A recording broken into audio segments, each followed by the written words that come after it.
I'm Semaya Okoro. I'm the third of four children. Both parents are still alive. I have two brothers and a sister.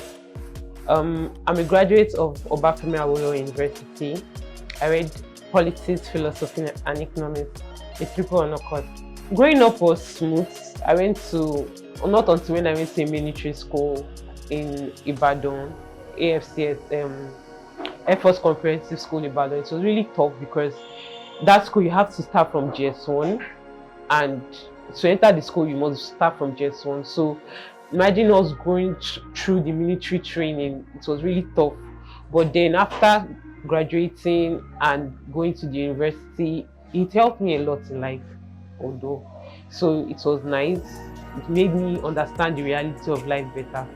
Okay, immediately I finished secondary school, I realized that the working class, the corporate class wasn't for me. I wanted to be my own boss. I noticed I could not work under somebody because it's not going to pay me. It wasn't going to be something profitable for me. So immediately I finished secondary school, I went into learning how to make hair. Then each time OAU had strike, I went to learn another profession, like maybe makeup, nails making, bag making.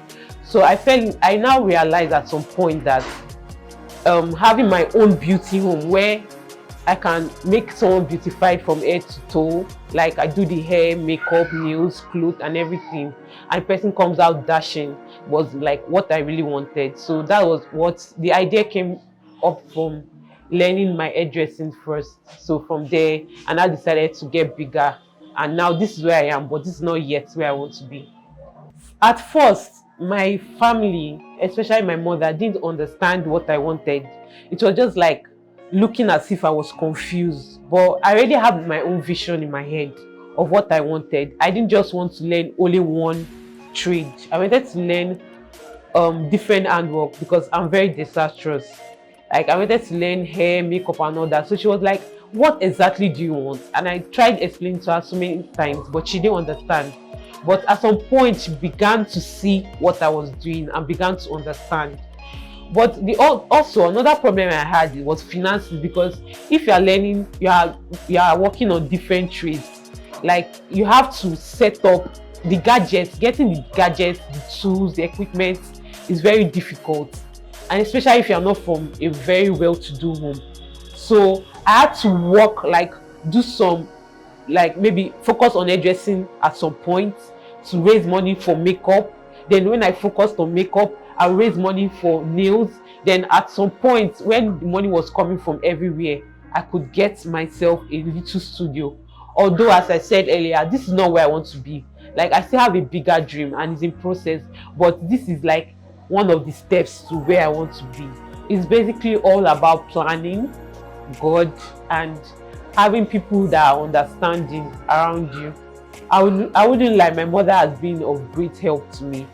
Each time where I have urgent jobs where I have to sleep over, she'll be the one to take care of my child for me, my son. She has been very, very helpful. She gives me a lot of professional advice, and when I take it in to my work, it works for me perfectly. So my mom has been of help. I thank God for giving me such a wonderful and understanding mother. I thank God for everything. It's been God all the way. Nigeria is tough right now, but in the midst of difficult situations, people are still thriving. So you have to find out something to make yourself unique and to make yourself thrive in any situation you find yourself. So I wouldn't say it's a yes or it's a no. Just keep pushing and make yourself unique. Give your brand a unique signature that people will always want to find you, even wherever you are, even if you are in the smallest place, they'll come and look for you. I first started learning, I went to learn how to make hair in a local area, this area to be particular. That's where I learned how to make hair. And learning from a local area, you understand the basics first for hair. You understand the basics and the in and out of the business before you go to somewhere professional. So after learning from this local area, I used it to fend myself throughout my schooling in the university. So while in school, during strike, this local government in Ikotu local government, they give opportunities like low cost to people to learn, train 5,000 naira. You learn the basics, because I would say it's professionally, because I still went further to learn. So you learn the basics of any profession you want. So one of the periods that we're having strike, I went to learn how to make bags and shoes. So after that, I had to personally go to the instructor to teach me better, but I had to give her something little. Then my 300 level in school, I love the way people wear makeup, although I'm not really a fan of wearing makeup. So I had interest in it. So I also learned from Ikotu during another strike period. So Ikotu local government. Then after I gave birth to my son, I stopped all what I was doing. I wanted to give up, because I was devastated, because I was a single mother, the father denied the child and everything. So I was down and everything. So it took me a while to recover from the whole process. It took me about a year and a half. So after a year and a half, I went to Beautified in Yaba to further my training to do an upgrade in makeup artistry. And I really learned a lot from her. She taught me the secret of makeup. She's very open. She taught me the secret of makeup, how to relate to clients. Anytime she's going for jobs outside, I follow her so that I will understand the business very well. So after learning from her, I knew that I could stand on my own. I stayed with her for 6 months. So after staying with her for 6 months, I knew that I could stand on my own, because she even taught me the secret of business, not even just makeup artistry, how to handle a brand and everything. Then also at some point, I met Martin Johnson. He's into many businesses, but basically mostly shoemaking and all. So he also gave me advice on my business, on how to make my brand, how to push it better. So they were basically like the beginning of having an idea of how to put my brand in place and all what I was doing. Because especially Matthew Johnson, made me realize that having different sources of income wasn't a bad idea, because most people made me feel like I'm jack of all trades. That if you're jack of all trades, you'll not be perfect in one, that you should just focus in one area and you'll be perfect. But I realized I was good in all the areas I knew, so why can't I combine it together and realize what I was dreaming about? Because at 400 level, I realized that I wanted to have this big dream of having a beauty home where I would do makeup, hair, nails, and my clothing line. Although I've not started my clothing line yet, but I've gone through the training. But with time, when I get a bigger place, I'll add it up together. But putting this thing together so far, I realized I could handle everything. If you have even if you have people that they don't know anything about the business, if you train them, they can always assist you and push your business through you. People that have the same vision with you can help your brand go further. Okay, there was, as the popular saying, a prophet is not recognized in his own home. Like most times when I do family members' job, like makeup and all, there was one of my cousins that was like, she can never pay me for makeup, that my work is terrible and all. Now she's the one calling me that how much is my price, that any amount she will pay me, because I've grown, I've improved in myself. If somebody insults you, don't take it as an insult, but take it as a challenge to get better with yourself and with your craft. There'll be something wrong for someone to say that kind of thing to you. So don't take it as an insult. Instead, take it as an advice so that you will improve in your brand, and that will make you go further and better in life. Arabalaide, she's in the industry. She's a Nigerian actually. She's in the makeup artistry. I like her work. I like the way, her charisma, and I see myself in her. She's a woman that I would like to become. Then Beautified, I like her intellectual, the way she thinks. She's knowledgeable. Those are the two Nigerians I want to be like. But internationally, I've not really thought of anyone yet. But those two are my major focus for now. It's all about timing. You give yourself time for everything.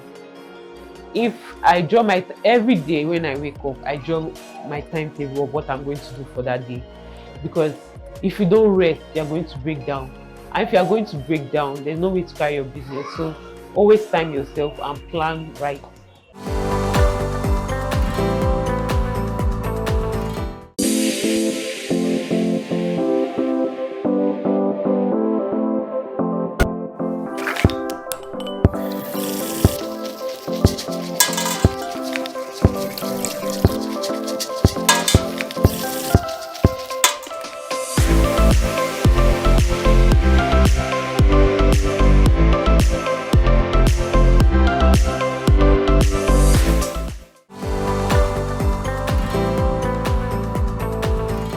On today's episode, Afri woman meets Florence Ndlovu, owner of Rebel's Pizza Outlet at Middlestead Mall in Pretoria CBD, South Africa. The inspirational and trailblazing entrepreneur is proof that hard work really does pay off.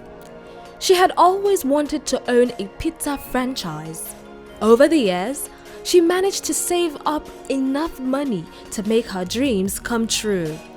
Eventually, Flo had saved up to 100,000 rands. She resigned from her job, put a down deposit on her first Rebel Pizza outlet in Middlestead Mall, and negotiated a payment plan.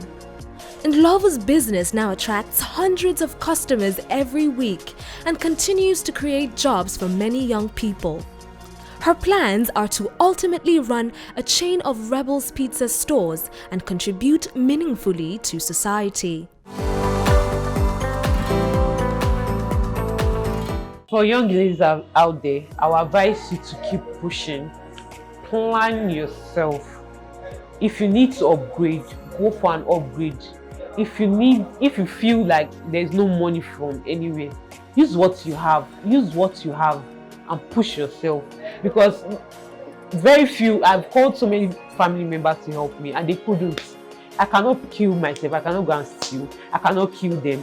I kept pushing myself, I kept using what I have, like not my body, I mean what I had on ground, the little equipment I had, to push myself. I don't follow the trend of girls to buy hair and all those things. There's time for that. When you make the money, you can start buying all those things.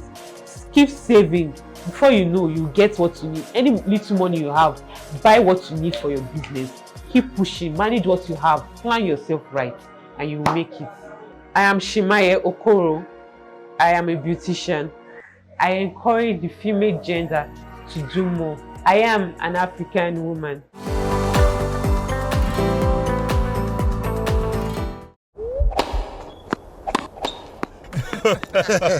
Oh boy, winning you was so easy. I just couldn't stand those your powerful shots. That's what happened. Really? Let's go to my place for dinner.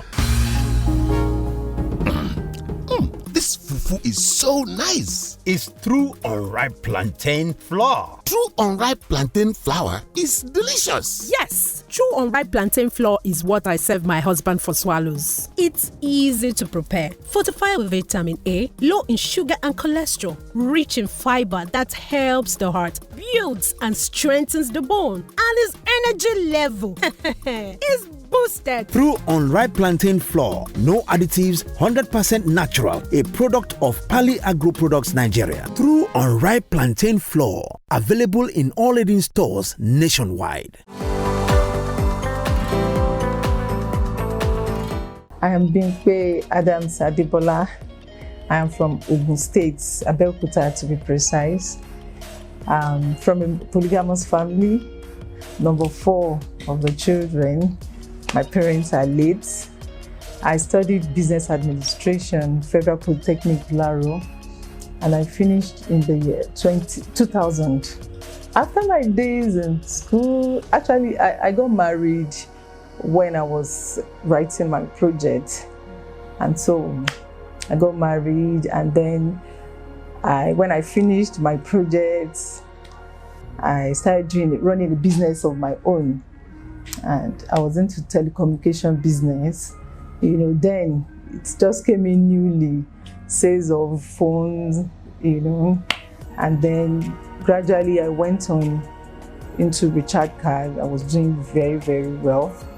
But then at the time I stopped to join my husband. Okay. Juggling family life with business, really it's a very difficult task. But then it's something that, women, we are built, to do many things at a time. So I think that characteristic is really working for most of us. We can be cooking in the kitchen and then be ironing, and then you're doing some other things. And then at the end of the day, you get everything almost perfect. So I think that thing is inbuilt for most women. So for me, when I started the business, started having children, what I did then was to get hands, although at times it's always very difficult, to have faithful hands that you can really count on, when you're not around. And along the line, my business actually suffered. Like when I went to have my baby, that's my last born, I left the shores of Nigeria. And then by the time I came back, it was not a very pleasant story. It was like starting all over again. But then before I left, I was able to do it with the help of my husband, being an understanding man, I'll make sure I get up early enough to prepare his meals. I don't like him eating out. So I just prepare his meal, prepare my children for school, drop them off. I was also doing school run then, drop them off at school, and when school closes, I will go pick them up and return them to my office. My office was at Lukbeju then, and their school was not far from me, so they were always with me. And when work, in the evening before work closes, I take them home while I leave the business for my employees to continue. Yes, there were difficulties along the line. I won't say that I had them all rosy then. Like I said, having to wake up very early in the morning to prepare meals and then get the children set for school, run, and then I had to make sure that I have my shop stocked with goods and all of that. It was not easy. The challenge of children coming home with homework, and you want to be part of their lives, you don't want to, and then there was no home teacher. We were not, a fan of that. So I was really involved in their education. When they come back, I had, just like you can see, it's table is here now. When the older ones were growing up, I had their table and their chairs in my office. There was a section there. So when they come, I would just ask them, sit down there. I would have brought their meals from home. They would eat their food and then do the necessary things. And the challenge, there were other challenges with, employing people and, getting to know later on that they're not faithful. Telecommunication business involves a lot of money. You sell recharge cards and all of that. And then at times I will have to leave them with the cash, go to the bank. I've had stories of I was robbed while I was, going to the bank and all of that. There were challenges really. But then with God and that determination, we got to where we are today. Growing up like every other young girl, a teenager, you aspire to be something in life.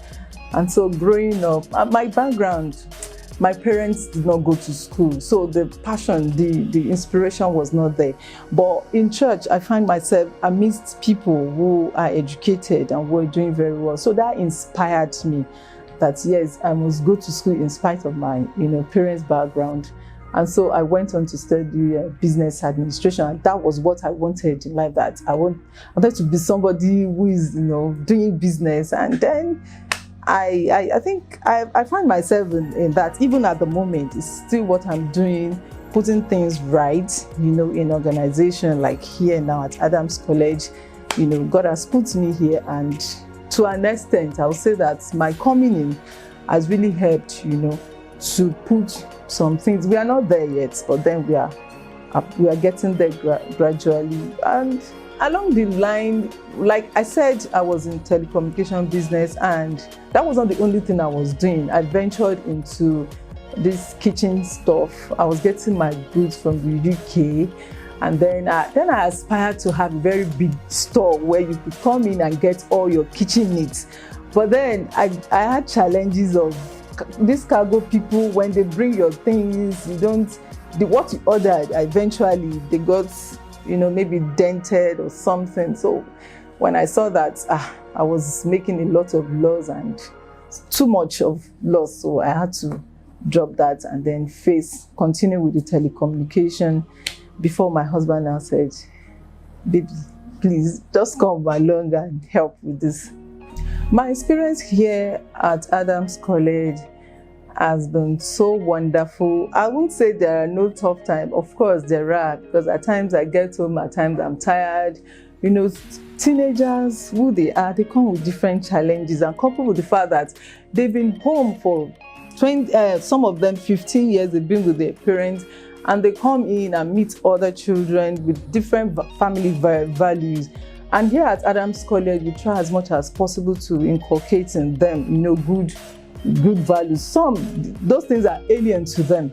Like you come in and then you are telling me I cannot use my phone, because we know what teenagers, what they do with their phone. The phone is good, but then it has its own, and because the program we have is just within a short period, like 6 months program. And in the past, we're actually allowing them to use their phone. But then when we noticed that it was actually affecting them, that some of them, when they get back to the hostel, what they want to do is watch movie, listen to music, and they don't have so much time. So we had to okay, please. And some of them, initially they protested that, it's not in this 21st century, you tell us not to use phones. No, you just have to drop it just for these few months so that you can achieve, your goal. My advice for growing up girls is whatever dream they have of themselves, they should not drop it, because, like I said, my background, my parents did not go to school, and I did not allow that to stop me. My mother, she was in business and she was doing very well. With that, she was able to train us through school. So I did not say that, okay, because I can easily make money from doing petty things, then I will not go to school. So, and things are evolving, things are changing. So girls who aspire to be engineers should not drop their dreams because around them, maybe because in their family setting, there is no female gender that is an engineer. No, they should follow their passion with everything within them. They want to be a lawyer, they want to be doctor, whatever they aspire to be in life, they should not give it up for anything, because they can actually be who they desire to be with God, hard work, and self-determination. So that's my advice to them. I think that has to be with the parenting style of the parent, When your parenting style is to always make everything available, when your children ask this, they get it. They ask for that, they get it. That's not, for me, that's not good parenting. Let them feel the impact. Let them see the need, why they should get this. If you want to get, okay, my child comes to me now and says, okay, I want to change my phone. Okay, what have you done to warrant changing that phone? Or you need a better wardrobe. Fine, I'm not going to ask you to go on the streets naked, but then you must have done something. It is my, responsibility as a parent to provide the basic things. But the other luxury we add to life, let them earn it. I think it's something that should be earned.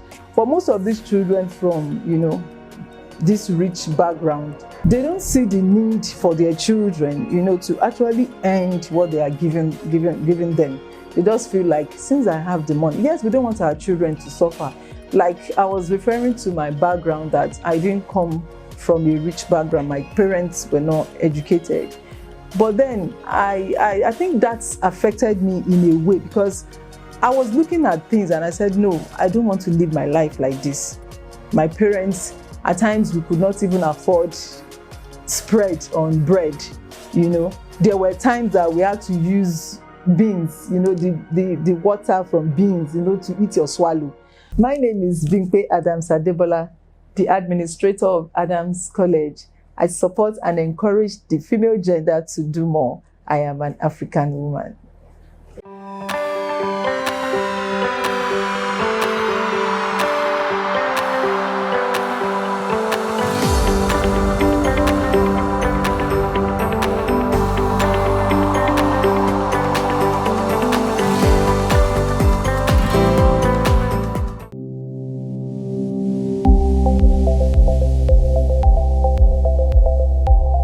iBrandTV.